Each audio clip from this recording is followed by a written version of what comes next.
Welcome to the Peterson Station Museum.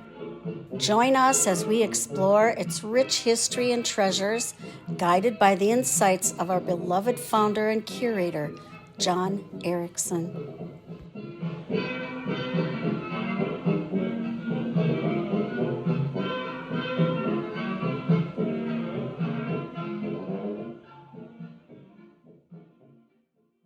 Peterson Haslerud and came to Peterson in 1853. He just married his wife in Belvedere, Illinois, and he this land was opened up in 1853 for homesteaders, and so that's why they came here. And he built his homestead, built his barn. The original part of the barn was built in 1855, and the second part was about 1870 when he built the corn crib on the end. The interesting thing about the corn crib is he had it so that he could hook a strap around the wagon box, and he could pull it up and he could trip it sideways into the corn crib instead of shoveling all the corn into the corn crib.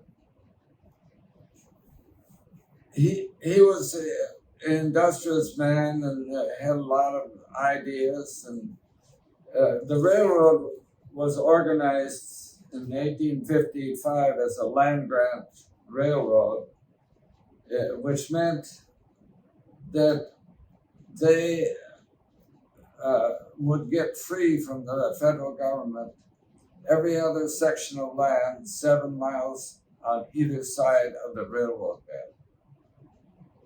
And so he was industrious in the pushing and to get a depot established at Peterson.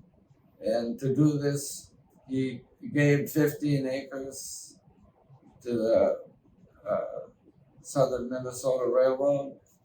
And then he purchased it back from the railroad and platted it out into a community. The railroad went through many bankruptcies and really never got started till after the Civil War. So in 1866, they started again building a railroad from La Crosse, and Hoka was the headquarters of the Southern Minnesota Railroad. And they had about 700 people working in the railroad yards at Hoka at that time. And so as they moved the rails this way, they would add a depot or something occasionally. And of course, all these people that were interested in platting out villages and that had ideas of making a grand amount of money through this happening. The depot in Rushford was originally built as a single level depot in 1864, but sometime later it had a second story built on it for the railroad depot agent to live in. And the railroad got to Rushford in 1868, and in Peterson sometime between 1868 and 1869 when it arrived in Lanesboro. And it's my belief that when the first depot was established at Peterson in the 1860s, it was actually in a mercantile store in town. So it was a probably several years before it was established as a depot. And there were 4 trains going through Peterson every day, 2 west and 2 east. One was a freight train and one was a passenger train. And they also, the passenger train carried the mail. And just carrying the mail made a lot of money for the railroad. And then the railroad continued west, and in 1882, the Southern Minnesota Railroad went bankrupt again. And it was purchased by the Milwaukee Railroad, and it remained the Milwaukee Railroad till its demise. Peterson Haslerud was an industrious kind of a man. He had ideas, and a lot of people, probably thought he was a dreamer, which he probably was. But he seen this trout stream right next to his house, and he thought, there ought to be a way to raise them. So in the 1860s, he started raising trout, and he was telling about how many acres of corn it would take to make the same profit that he could make off of a few trout. And so then he hired a man by the name of David Hudson to run his trout farm. And David Hudson had a contract till 1882. And Peterson Haslerud died in 1880 of tuberculosis. And so that was devastating for Peterson. As far as the trout farm is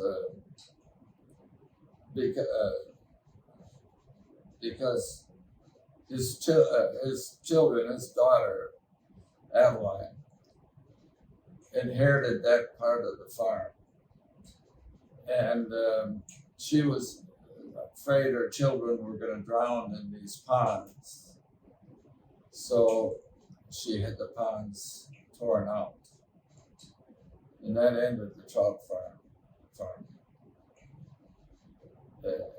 And in 1868, the Haslerud was involved with the steam-driven flour mill that was at Peterson. A couple things about the flour mill is it was a little bit too late. During the Civil War, the farmers around here could grow all the wheat they could grow. They could sell to the Union Army. And so they had this idea that they could keep growing wheat all the time.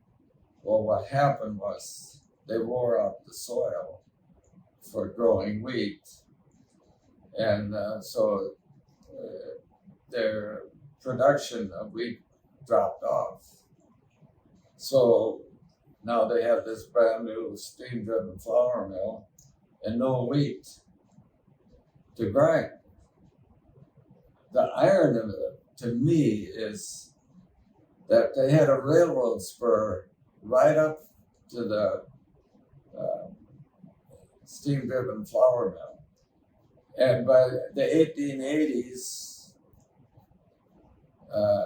or 1860s, 1870s, they could have shipped all the wheat they wanted from the North and South Dakota into Peterson and ground. But because it was thought of more like a co-op, like a farmer's operation. So all the investors, thought, well, if they can't grind my wheat, it's not good for me, and all of them are kind of wanting to get out of it or something, and so it failed financially, just about almost immediately. And it was, in my view, just because they weren't thinking far enough ahead. And so the mill sat dormant for a few years, and then it was changed to a farmer's elevator. And it was run several years as a farmer's elevator. And then in the 1920s, that failed. And it was torn down in 1947. Everything was demolished except the steam-driven flour mill chimney. And that was lowered a few. The original height was 95 feet, and it was lowered by probably 20 feet to its current height. As the railroad progressed, there were no automobiles or anything, so if you wanted to go from town to town, you had to find a way to do it. And horses were slow and that. So the railroad worked out well that way. You could get on the train in Peterson and you could go to La Crosse in the morning, do your shopping, or if you wanted to go to the Gunderson Clinic for a checkup, you could do that, or for whatever was ailing you. And then in the evening, you could get back on the train and come back to Peterson in the evening. I don't remember the exact cost, but I think we could get on the train in Peterson and go for, I think, probably 10 cents to Rushford. And people would get on the train and go to Rushford, and they would shop and visit their friends in Rushford, and then get back on the train in the evening and come back home. And so the railroad served quite a purpose at that time. Well, then the automobiles came along, and they still had just mud roads and that. So the roads didn't, weren't well maintained. So the train was still a good way to travel. And it wasn't until the 1926, 27, 28 that they built Highway 16 that had a blacktop road that made traffic move better. But if you look at it, the railroad seemed to prosper in those years, and I don't know about World War I, but World War II, railroads were nationalized. So this railroad line from La Crosse to Washington Springs was part of that nationalization by the federal government, and they also hauled all the mail, which made it profitable for the railroad. And they remained nationalized till in the 1950s. And that's why the federal government kept hauling mail by the railroad. Well, when they discontinued that, and I hate saying this, but the board of directors of these railroads, it kind of sat back and collected this money from the federal government and weren't really that interested in making the railroad any more efficient or anything else. And it's only in modern times that you've seen all of a sudden they've modernized and made these railroads more efficient. The interior of this depot building is exactly as it was when it was a depot. It was repainted in 1973 when we moved the depot, but otherwise it's the correct color for the interior. And this is a ticket office where you get your ticket when you got on the train. And so this was the waiting room, and that is the bench. We had two benches, one bench there and one bench here. The depot was a great place to stop when it was cold weather, when you were going to school. And it was about halfway to school for us. So we'd always stop in a depot and warm up on our way to school, and we'd stop at the depot and warm up on our way home from school. And it used to be a place for what we called sparking with your girlfriend, because it was open at night, and you could come in here and it was warm and comfortable and nobody bothered. This doorway or gate was closed and padlocked every day, probably at the end of the working day, probably 5 o'clock or something like that, by the depot agents. And then there were no adults in here, any supervision or anything like that. But nobody ever damaged anything.